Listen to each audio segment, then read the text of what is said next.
Hello everyone. In this video, we are going to understand three important observational study designs: the cross-sectional study, ecological study, and case series.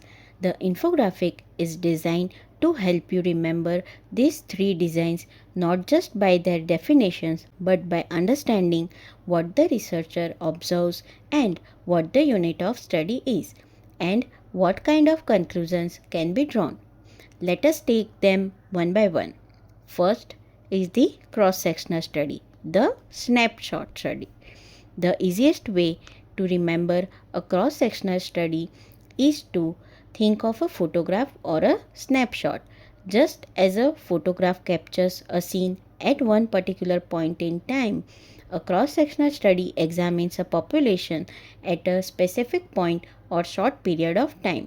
Here, the researcher assesses exposure and outcome at approximately the same time. For example, suppose we want to know the prevalence of hypertension among adults and whether hypertension is associated with obesity. We select a population and measure their blood pressure and BMI at the same time.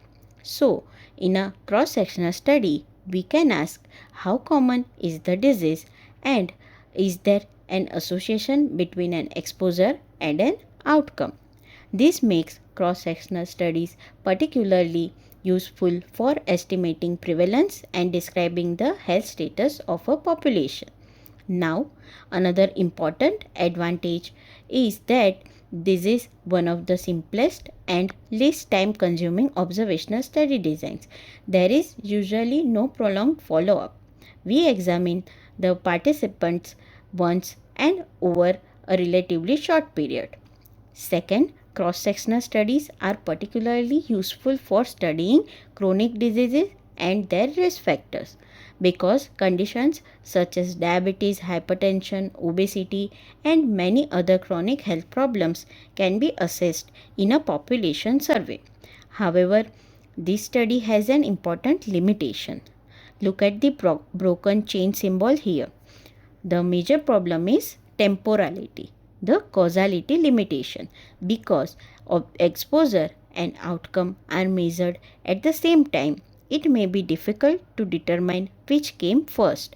For example, if we find an association between depression and physical inactivity, did physical inactivity contribute to depression or did depression lead to physical inactivity?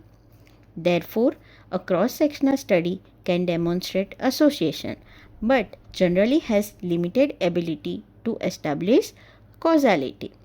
So, remember, cross-sectional leads to snapshot, prevalence, exposure and outcome measured at the same time. These are the keywords. Now, moving to the ecological study. The population as the unit of study. An ecological study is different because the unit of study is not the individual person. Instead, the unit is a population. For example, suppose we compare different states or countries. We may compare the average air pollution level in each state with the lung cancer mortality rate in those states.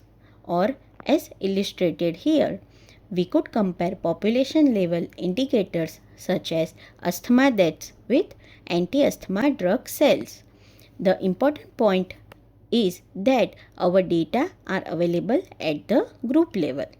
This makes ecological studies relatively quick and useful for generating the hypothesis. They can also be useful when individual level data are difficult or impossible to obtain. But there is a very important limitation shown here: the ecological fallacy. The ecological fallacy occurs when we observe an association at the population level and incorrectly assume that the same association necessarily applies to individuals. For example, imagine that a state with a higher average income has a higher rate of a particular disease. We cannot automatically conclude that wealthy individuals within that state are more likely to have the disease.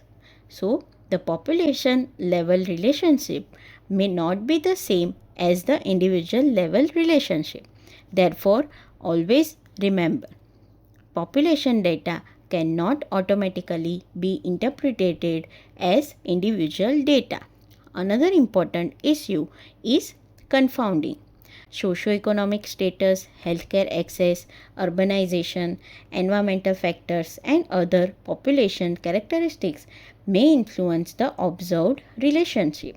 Finally, among observational designs, ecological studies generally provide relatively weak evidence of causality because we are working with aggregated population data. So, the key memory point is ecological study. Population is the unit of study, useful for comparisons and hypothesis generation, and beware of ecological fallacy. Now, moving towards the case series study. The easiest way to understand a case series is start with the outcome and describe the cases. A case series is a descriptive study in which a group of patients with a similar disease, condition, exposure, or clinical characteristic is described.